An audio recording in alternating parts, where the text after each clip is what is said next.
Hey guys, be sure to like and subscribe. Today I want to do the pros and cons of either renting or buying. And I just like to say this first. If you're an American here, you cannot buy unless you have a Filipino wife, okay? You can buy a house, but you can't buy the land. You can do a lease on the land, okay? Just something to consider. And when you do it, you want to have a lawyer write up the lease so it's a long-term lease, very long term, as long as you can go out legally. And I'm not sure quite what that is. It might change from province to province. I'm not quite sure. But I highly recommend renting, and I'm going to tell you why. These are my thoughts on this, and then I'll give you some other options that you can mull around in your mind or whatever. The good thing about renting is that it's cheap. It's very cheap here, and the money that you would put down on a home or buy a home with is gone. It's in the house, okay?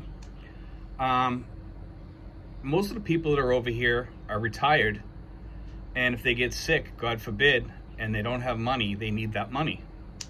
They need it for hospital bills or whatever. Unless you're, independently wealthy or something like that, I highly recommend you have some liquid cash around here in an account over here or what have you. Even if you have to, if you have over 10,000, you're supposed to report it to the United States that you have 10,000 in a bank. Oh, that's a whole subject by itself. But anyway, or you can keep it in the United States and take it out little by little if you need to pay off medical bills or what have you. I don't know if you can hear that thunder off in the distance, but anyway. So that's my thoughts on that. Renting here is very cheap, and I've gone over this subject before in many of my videos about fixing up your place. And I have, you can go on any of my home videos, and I'll show. When I moved into my house, it was brand new. It wasn't beautiful in the beginning, but it was nice, and I fixed it up into what I wanted it to be.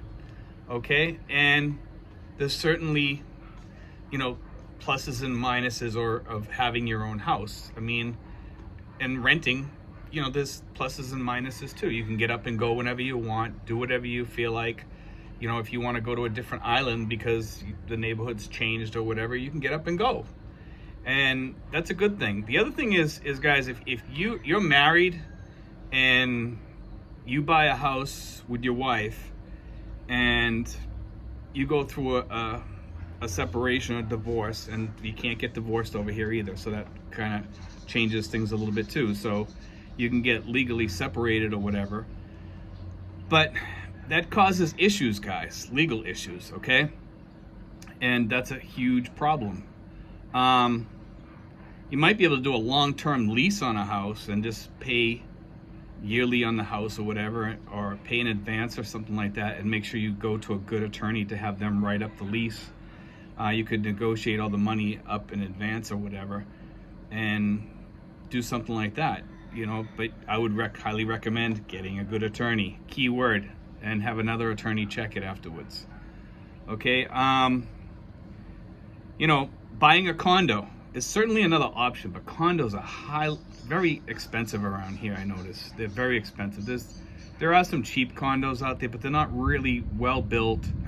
After a while, they start falling apart, and if they decide to knock down that building, then you lost all your money, because that property is not yours. It's community property, which makes it kind of different. So I mean, that's the reason why they let you buy condos, because you do not own the land. Okay, so it's the condo property, or maybe it's in the name of the builder or something like that. I don't know. Maybe it's like a lease or something. You really have this. When you're buying in foreign countries, it can be very funky sometimes on some of the things, the way things are written. So be careful on that, guys. I mean, I'm not telling you not to get a condo. I'm not saying that. Ask a lot of questions, okay? Make sure you have, before you buy a condo, that you have a lawyer look over all the paperwork and tell you what everything means, so you have an understanding of it, because each condo association is going to be a little bit different. Plus you got all the condo fees, and some places charge you to use the pool, places like that. I highly recommend, if you want to have like really good living here, is go into a gated community that has a pool, okay? And you pay so much to use the pool when you use the pool. It's like $1 or $2 or whatever for the pool, okay? And it's a good deal. It's not bad. You can rent a place in a gated community for about $200 here, in Das Marinas or Tracy or places like that, you can get some really nice, 3-bedroom homes here, really nice, beautiful homes. Some have AC, some don't, so you might have to put AC in. Okay, but renting versus buying, rent.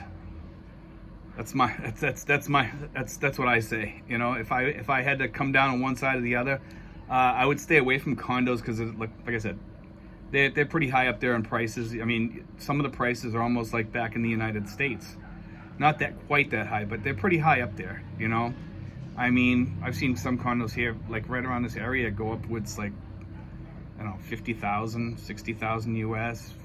I see a few a little bit cheaper than that, but they're not that great. They're tiny, and they're like 2 bedrooms, and they're tiny, like tiny bedrooms. They're almost like, the bedrooms are almost the size of like a normal average US bathroom. They're really super small, guys. I don't recommend a condo. I mean, the good thing about a condo is you have everything there. Some condos will have like exercise equipment in the pool. But then you also, if you have a dirty neighbor or something like that, and they're inviting bugs in their place, or they make a lot of noise, or they're doing things like that, you have to listen to it. And there's no getting away from it. So that's, unless you sleep really soundly through all kinds of noise. I mean, most of these places are pretty quiet. I mean, Tagaytay, I've heard from people over there that have some of the condos that live over there. They say that for the most part it's quiet and it's decent, and they take care of the condo place really well. Now, Airbnb has condos you can rent on there for like a day or two. And you can go into these places and try it for a night and see if you like it. And you might be able to make an offer on the very condo you stay in, or you can stay there for the night and ask around if anybody's selling their condo in there. If you're gonna buy a condo, I recommend getting into that condo place through Airbnb, if they have an Airbnb unit in there. Most of them usually do. And then try it out and see if you like it. And don't just stay there for like a day, stay there for like a week and see if you're okay with it. Maybe this, sometimes the people there might not be the type of people you like. Sometimes you might see some things that you don't like. You can ask, that way it gives you a week to ask around about, how much people like it there. The same thing about renting is, if you live in an area, and you're renting a house there, and let's say you do want to buy a house with your wife or whatever, and that's okay too, if that's your decision. If you think it's okay and she's gonna be with you for good, then yeah, I would say if you got a decent wife, I would say yes. Get a nice house. If you have a decent wife, get a nice house, but get it in a gated community. Or if you have the money, get your own property, and put a nice house on it, and put a pool in there or whatever. But if you want to protect yourself, guys, if you're worried about like some of the stuff that's going on, like you're gonna get ripped off or something like that, and you're shelling out all the money, just have, if you're doing it through your girlfriend, and I don't recommend doing it through your girlfriend. If you're gonna do it through your wife or your girlfriend, I would say have them sign, just to play it safe. Just say, hey, listen, I trust you, but if anything ever happens, I want to make sure I don't lose all my money. This is all the money in the world I got. I want you to sign a lease agreement for the next 30 years, and have an attorney look it over, or something. Do something to protect yourself. That might be a way to do it. I'm not sure if it would be legal or not. So what I'm saying is, talk to your attorney. There are ways that you can get around to protect yourself, guys. There are ways here, but keep in mind, there's Americans can't own property here. But if your wife dies, you can stay there, and then you can give it to one of your kids or something like that. I'm not sure how that works. There's a lot of questions behind that. There's a lot of people that have talked about that, and I'm not sure what the truth is behind it, to be honest with you. It's I've seen like 3 different answers to that online, and I'm not sure which one is true, and it's very difficult to get that answer, but definitely, look into everything, but like I said, I would stick to renting. It gives you more options, and the options are, they're decent options. I mean, You know, I live in a nice place here. I could live here for 10 years if I wanted to and live really decent. They're good with their rents and stuff like that here. And the good thing is the rents are so cheap. I can get up and go rent another house, you know, up in Tagaytay if I wanted to, you know, like it's cheap enough, and go there on weekends or something like that, or even rent an Airbnb. Some of the Airbnbs over there are really, really cheap, you know, and stay there for like a weekend every month, or just or every weekend if I wanted to, you know. If you get a little extra money, you can do stuff like that. But anyway, guys, you know, that's my thoughts on all this. You know, I highly recommend you stay away from condos, you know, for the reasons I mentioned. I do recommend, if you're going to buy something, get it in a gated community.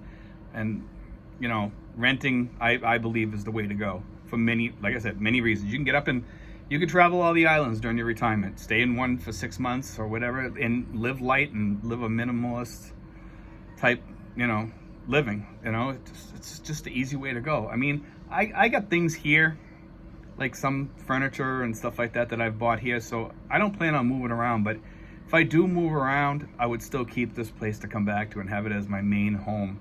And I would just go someplace and Airbnb it for like a month or two or something like that, which after all this mess is over, I plan on going someplace maybe for like a couple weeks or something, just to get away from here, get a place with a pool and just chill and relax and just, you know, get away from it all. But anyway, guys, that's my thoughts on all that subject. Somebody asked me the other day, and I figured I'd answer that because I've got a couple questions about that. I hope I answered all the questions. I know some of them I probably didn't, because, you know, the laws here are pretty vague on some of the stuff here. If you're married and you get a divorce, I mean, it's really up to the judge, guys, you know. Well, it's not even a divorce, it's just basically separated or whatever, or an annulment, you know.